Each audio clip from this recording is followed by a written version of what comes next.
Bonjour, c'est Monseigneur Camiade qui m'adresse à vous depuis mon bureau à l'évêché de Cahors en ce samedi saint. Samedi saint, le jour où Jésus est resté dans le tombeau toute la journée.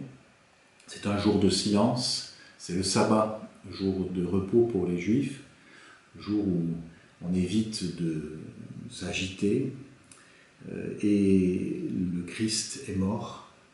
Alors, après ces plus de 30 années où le Verbe de Dieu fait chair a vécu sur cette terre, la terre est comme un peu vide. C'est un temps de sabbat, le Verbe fait chair a disparu. Il est enfermé dans un tombeau, du moins son corps, mort, enveloppé de linge. La sainte coiffe du Christ que nous vénérons à Cahors est le rappel pour nous de ce moment plus particulier où le corps du Christ est dans le tombeau. Et il est venu rejoindre le mystère de la mort, l'habiter pour nous en délivrer.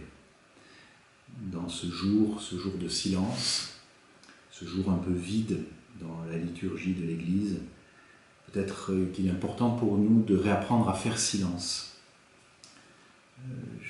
Je suis resté impressionné pendant 2019, pendant cette année d'ostension de la Sainte Coiffe à Cahors, de voir la dévotion des gens qui venaient, des gens venant d'un peu partout, je ne sais pas combien de personnes sont venues, des milliers. Ces gens se mettaient spontanément en silence devant ce linge qui rappelait la mort de Jésus, sa mise au tombeau et aussi sa résurrection. Mais déjà, cette expérience-là de voir le silence, la prière, le recueillement autour de cet objet est quelque chose qui est impressionnant et qui nous dit quelque chose de ce que nous pouvons vivre dans ce samedi saint.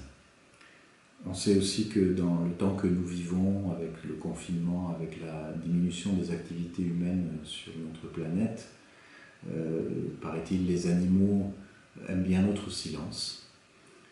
Les oiseaux recommencent à chanter un peu plus.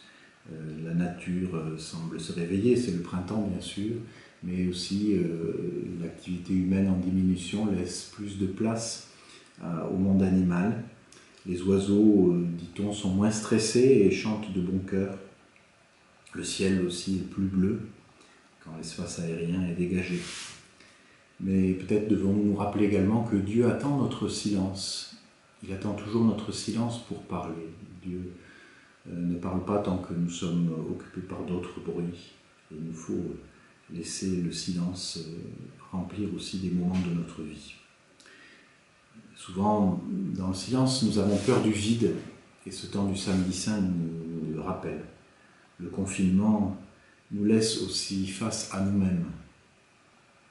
Les couples, les familles se retrouvent parfois face à leurs difficultés, telle ou telle difficulté de relation, tel ou tel conflit, tel ou tel problème, mauvaise habitude, que d'habitude on arrive à surmonter par la fuite, en trouvant d'autres activités, et là on se trouve face à face avec les difficultés.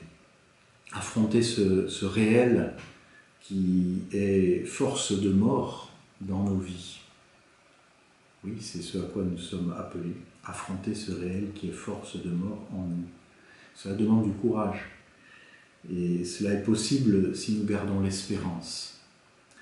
Après la mort, Jésus a promis qu'il ressusciterait le troisième jour. Mais il y a ce temps d'attente, ce temps où n'existe que l'espérance. Et la bienheureuse Vierge Marie en particulier a cru à cela. Elle a cru que son fils qui était mort, qu'elle avait vu mourir sur la croix, allait ressusciter. Il l'avait promis. Elle n'a pas perdu l'espérance, Marie. Et le sabbat qui suit la mort de son fils est un jour de silence, mais aussi d'attente confiante pour Marie. Le samedi, dans l'église, tous les samedis de l'année, souvent on fait une mémoire de la Vierge Marie, parce que justement on sait que ce samedi saint, finalement il n'y a plus qu'elle qui porte l'espérance du monde, alors que tous ont fui, n'ont pas su affronter la difficulté de ce réel douloureux de la mort du Sauveur, mais elle reste dans l'espérance, par la grâce qu'elle porte en elle, par la grâce qui lui a été donnée par Dieu à cause de sa vocation de mère de l'Église. Vivons peut-être cette journée du samedi saint, unis avec la Vierge Marie, dans la confiance et dans l'espérance. Merci.